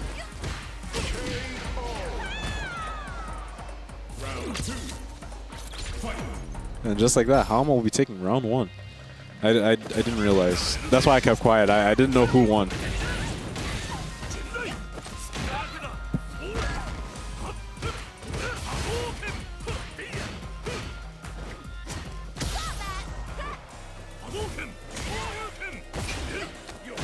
Ooh, a punish counter grab.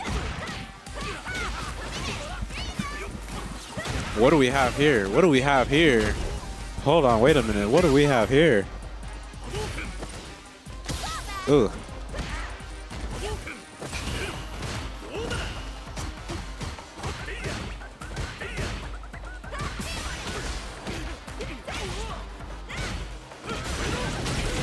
Nice.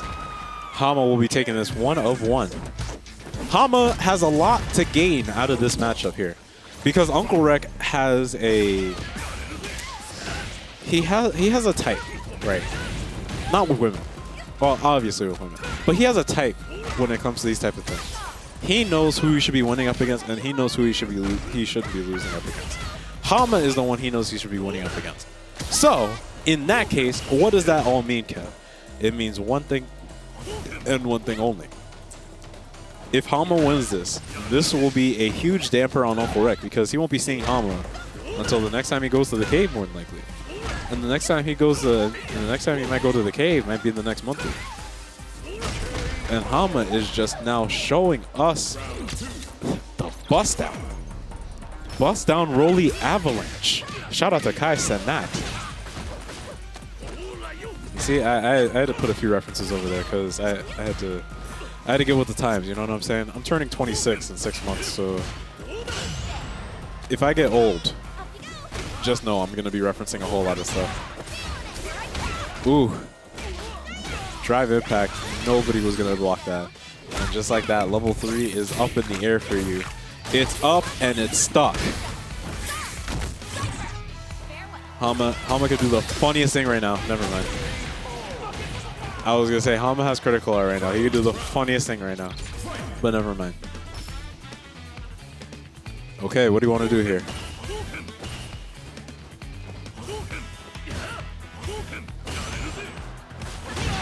Okay, nice slide. Watch your legs. I know you don't got shoes, but watch your legs. He doesn't have shoes yet. The new Ken costume, I already seen it. He is a metrosexual, which isn't bad, but that is not Ken. And sadly, UncleWreck will be taking this 2-1. Why are you laughing? You saw Uncle. Did you see that face UncleWreck just made? He tightened up too quick. He tightened up too. I said, why are you laughing? He had that. Oh, yeah, I forgot. I'm sorry.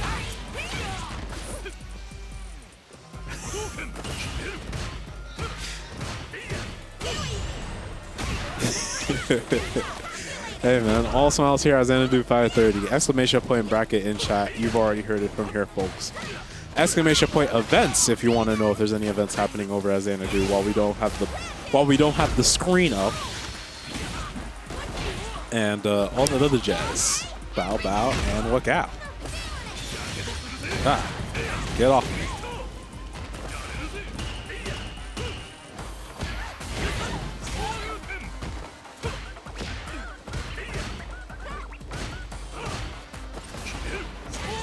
Okay, nice.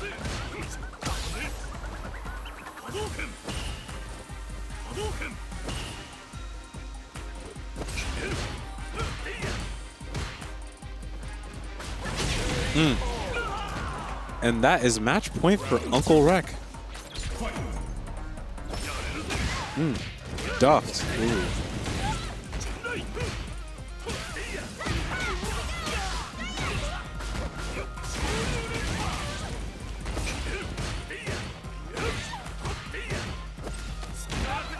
Starting to see that he's parrying a lot, but oh.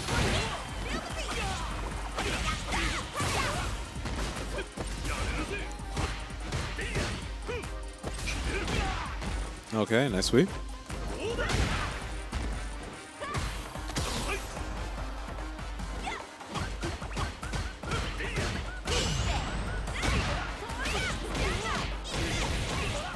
All right, cool. Ooh. That was a very costly sort of transaction. You could have done anything else, but sadly, he just wanted him off of him.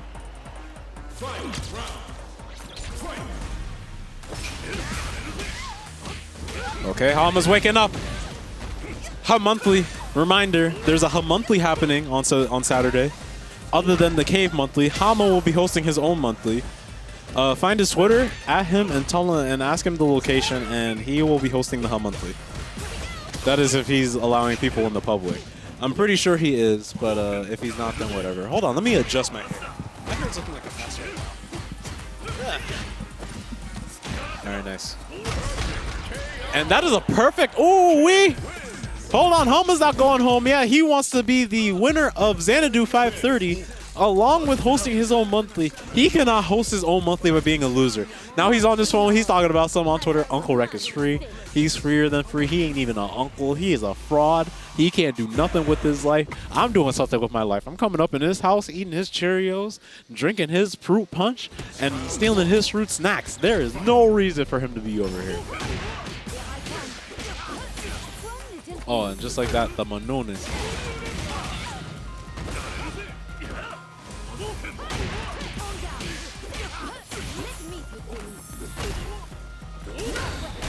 Ooh.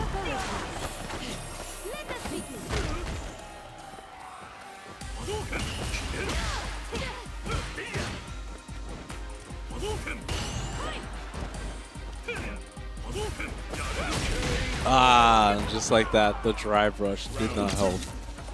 Match point for UncleWreck. Ooh. Sick jump in.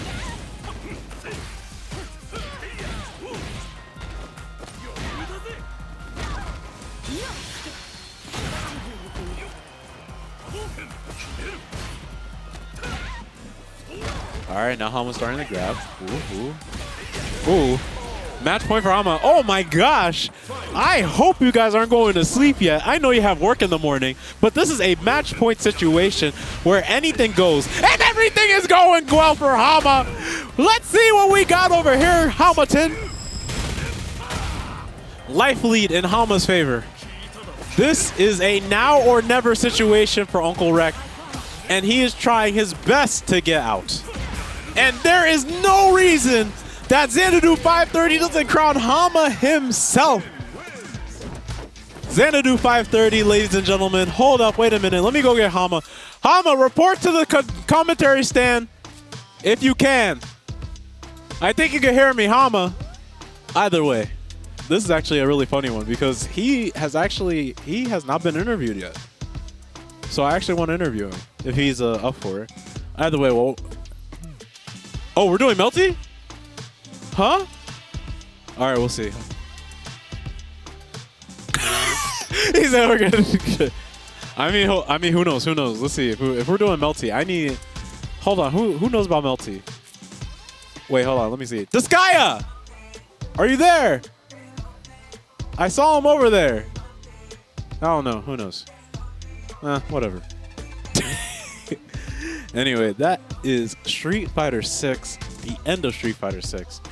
But it seems that we have more than meets the eye right now happening. Who knows?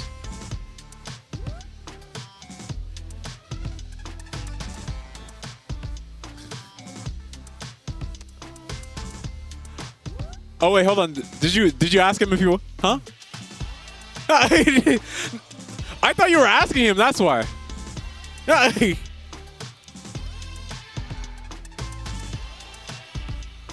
Yeah, come up to the stand. I haven't interviewed yet. You're like one of the only people I haven't. I've interviewed UncleWreck like 35 times already. Hold on, wait a minute. We see the hometown hero Hamma himself. I heard I was Xanadu. needed. I heard You wanna are talk to needed. me. This is the first time. I was telling you ever since the first time I met you. I was like, I need to interview you. Yeah, but it's either at the cave. The cave don't like interviews. Well, Xanadu. we're commentating together at the game sometimes, you know, if I'm not playing, you know. That's what I'm saying. So Hamma, Yeah. after What's up? seeing you come to so many Xanadus, Yes. and after seeing you come up very short in most Xanadus, Yes. how does it feel to take a Xanadu off of UncleWreck's belt? You know, not many people showed up today, so I'm not that happy about it. I can't be that happy. It's like One Way wasn't here this week. Banana Ken is not here this week. There's a few other players. You know, obviously beating UncleWreck still. You know, I'm still happy about it, but you can never be too complacent, right? Playing Street Fighter. It's all right. You can invite people to the monthly, right? No, that's a personal thing. You know, yo, you want to flip some cards? You want to activate a pot of greed? You know, that you might want to do that. But oh wait, the monthly is not for fighting game players. It's for Yu-Gi-Oh players. It's for Hamma. It's for Hamma It's for players. me. It's for me. Anyway, how's thank you for interviewing me. You know? I was gonna say, what's up next for you? What's up next? Aside from the monthly grinds and whatnot. Because I don't know. I did hear might about go EC2. to NEC. You might go to NEC? Maybe. If not, I'm going to Frosty for sure. I already have flights for that. But besides that, yeah, not nothing much for the rest of the year. We're winding down. I'm gonna obviously enter online tournaments. You know, that's the. As long as you're playing fighting games and you want to stay in, you know, don't just enter locals. Try to enter online tournaments when you can. You know. That's what I'm saying. Then you get too complacent. But for your thing is that like. I'm trying to get better, right? Like You're not complacent anymore. So like the biggest issue for me is whenever I see you, it's all momentum based. Yeah. So it's either you're gonna be dealing the whoop ass or somebody's gonna be dealing the whoop ass to you. Yeah. I feel like this match, you know, I definitely took a moment after I lost to Kimberly. I'm like, okay, I need to calm down. There's a match to be played here. There's some fighting games to be played. So I calmed down. I checked his drive rushes when he was just going at it because I knew I was like, okay, I'm you know, I just got the bracket reset on me. I definitely at the end of that last set, I missed the combo after the level 3. I won, right? Like that was like me. I'm like, oh, I fumbled the bag. If I had full drive meter, he was burned out and he was dead, right? But I messed up the combo and I was like a little flustered. So I'm like, okay, we got to stay calm. Sure, I'll lose one game in the reset or two, and you know he switched characters because he wants to try out many different characters. I'm like, okay, I just need to stay calm and just go for it, you know. At the end of the day, bus ass is bus ass. Bus ass is bus ass. You just have to, regardless of how many times you switch characters. Yeah, regardless, you know, I'm a firm believer in pick one character and go for it. But not, you know, UncleWreck obviously works for him. His neutral is good, so you can just play all these characters. So. I respect it. I'm not that type of person. I've been trying to play Cammy on the side, like trying to like make her better, but like. It's trying to make her better. Like for me, right? Because I'm not grinding with Cammy, right? I'm grinding with Ken in all of these situations. But there's so many spots where I'm like, I wish I could play Cammy here.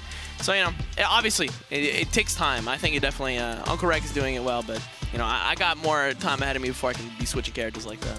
Well, I mean, you have more time before the bread and butter monthly. Yeah. We got some time before B&B. I hate saying that. It's like I'm saying 3 Bs. Just say B&B. You know, there's the B&B monthly happening on November 18th. All right. Well, thank you everyone for coming to watch the Xanadu Weekly. Thank you everyone. Well, I was trying to do 5:30, but then I held up 2 5s. Look, 5. Okay. Do you want to do it together? Yeah, so like Oh no, wait. You have to be 5, and then I'm like 30, like this. Yeah. So like 5:30, show up. Pull up. 5:30. We're trying to hang out. We're trying to play fighting games, you know? But for right now... I'm trying to steal your money, bro. Enter MK. Trying not to steal your money. Isn't that the point? Oh, if you want to steal my money, come up. No, you have to steal. You have to steal our money. Come on. Yeah, I'm trying to steal your money. So show up. You could steal my money. I could steal your money. We, you know, fighting games, right? So yeah, have a nice night, everybody. Have a good night, Hans. Thank you. I don't know what's happening next. I hear. What's happening? Are we streaming anything? Okay, we're done. Oh, we're done? Cool. Have a nice night, guys. All right, so one last thing. Can we do some things for our usual selling out? So first and foremost, Junk Food. Shout out to Junk Food for sponsoring us over here. Always a pleasure to have other people show us the way with their hitboxes and snack boxes and whatnot. Many cases in color keycaps, customizable reacted LEDs, along with the fact that it is compact, it is small, and it sits in a small frame of 10-inch 5x5, plug and play, PC, PS4, Switch compatible. Shatterproof, by the way, and non-slip buttons, so you don't have to worry about misinputting on that choreographed board that you had ever since 2017. I'm talking to myself. I was talking to myself, like. But other than that, we also do have the monthlies coming up for, well, sadly, next month is only the Bread and Butter monthly. Other than that, Xanadu Homecoming is happening on the 28th, and it's probably going to happen in December. And Xanadu Legends will be happening on December 2nd. Other than that, everything else is in order. There's a speedrunning thing happening on November 5th. It'll be happening for an entire week. I don't know the pricings. I don't know all this other stuff. But when they have the information, they'll have it for you. But for right now, this is Kev B, Desert Punk, signing out. Peace from 5:30. See you at 5:31 or whenever I can. Have a good night.